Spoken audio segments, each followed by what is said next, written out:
kopy. Tak jedného dňa išla do Sučian, je tu niekto zo Sučian. Tam býval môj otec, išla na fotbal, on tam hral. A tak to celé začalo, otázka znie, že prečo je to tak?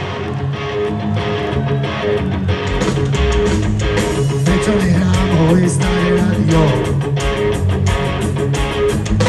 Prečo mám súložité garážom? Prečo je to tak? Prečo nesiem stávať do doveľa?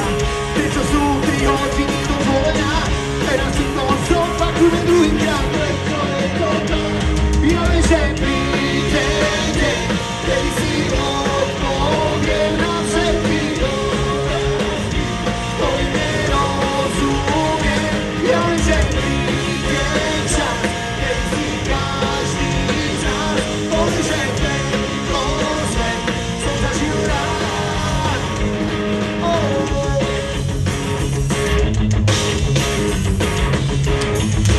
Prečo nechceš trápať neferaj? Prečo chytám nervy, keď sa nedarí? Prečo som na teba stále odporný? Prečo je to tak? Prečo nehrám více, ale nechám? Prečo nechcem jeho, ale si zaujímav? Prečo toto všetko nás nehovorí? Prečo je to tak? Ja viem, že príde deň, kedy si odpoviem na všetky otázky, ktorým nerozumiem. Ja viem, že príde čas, kedy si každý z nás povie, že tento svet som zažil rád.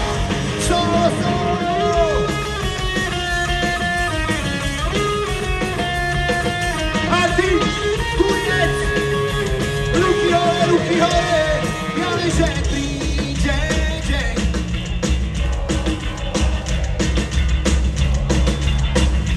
Ja vás nepočujem, ja viem, že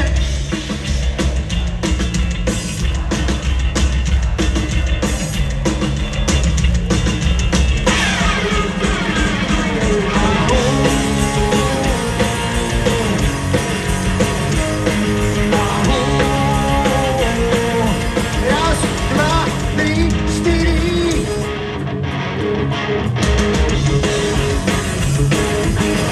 Stačilo? Hodlujeme.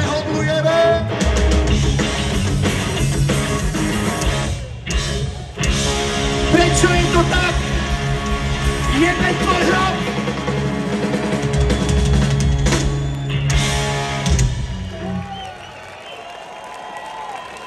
Díky moc. OK, trošku sa skloníme. Spomienky na